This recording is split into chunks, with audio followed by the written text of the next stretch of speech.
ગુજરાતમાં વિદ્યાર્થીઓનું શિક્ષણનું ભારણ ઘટાડવા માટે શિક્ષણ વિભાગ દ્વારા શનિવારને બેગલેસ ડે જાહેર કરાયો હતો, જેમાં બાળકોને શિક્ષણ સિવાયની તમામ પ્રવૃત્તિઓ કરાવવા માટે આદેશ અપાયો હતો. પરંતુ આજે શનિવારના રોજ અમદાવાદના શિક્ષણ વિભાગના પરિપત્રનું સુરસુર્યું થતું જોવા મળ્યું હતું, જેમાં અમદાવાદની મોટાભાગની શાળામાં શિક્ષણ કાર્ય યથાવત જોવા મળ્યું હતું અને શહેરની 90%થી પણ વધારે શાળામાં બાળકોને બેગ સાથે જ બોલાવવામાં આવ્યા હતા.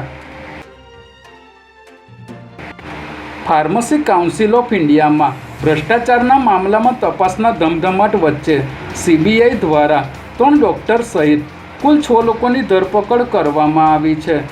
ગઈકાલે અમદાવાદમાં ફાર્મસી કાઉન્સિલ ઓફ ઇન્ડિયાના અધ્યક્ષ મોન્ટુ પટેલ સામે તેના અમદાવાદના નિવાસસ્થાને તપાસ હાથ ધરવામાં આવી હતી, જેમાં મોન્ટુ પટેલ દ્વારા 4,000 કરોડથી પણ વધુનું કૌભાંડ આચરાયાના આક્ષેપો ઉઠવા પામ્યા છે. ત્યારે CBIએ હાથ ધરેલી તપાસમાં હાલ 6 વ્યક્તિઓની ધરપકડ કરવામાં આવી છે, જ્યારે મોન્ટુ પટેલ હાલ ફરાર હોવાનું જાણવા મળી રહ્યું છે. સિંગરોટની જમીન એને કરવાના કામે બિલ્ડરની ખાનગી પ્રિમાઇસીસમાં જઈને ચર્ચા કરવાના પ્રકરણમાં 3 નાયબ મામલતદારને સસ્પેન્ડ કરી દેવાયા હતા, જેથી આ મામલાને લઈને કલેક્ટર કચેરીમાં સન્નાટો મચી ગયો હતો.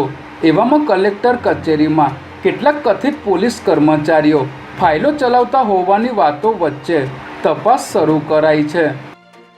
કલેક્ટર કચેરીમાં ચોક્કસ વિભાગની કચેરીમાં કેટલાક શખ્સો પોતે પોલીસ હોવાનો રોપ જાળીને ફાઇલો ચલાવતા હોવાની વાતો કલેક્ટર કચેરીમાં જોરશોરથી ચર્ચામાં હતી. ત્યારે આ મામલે પોલીસે તપાસ શરૂ કરી દીધી હોવાનું જાણવા મળી રહ્યું છે.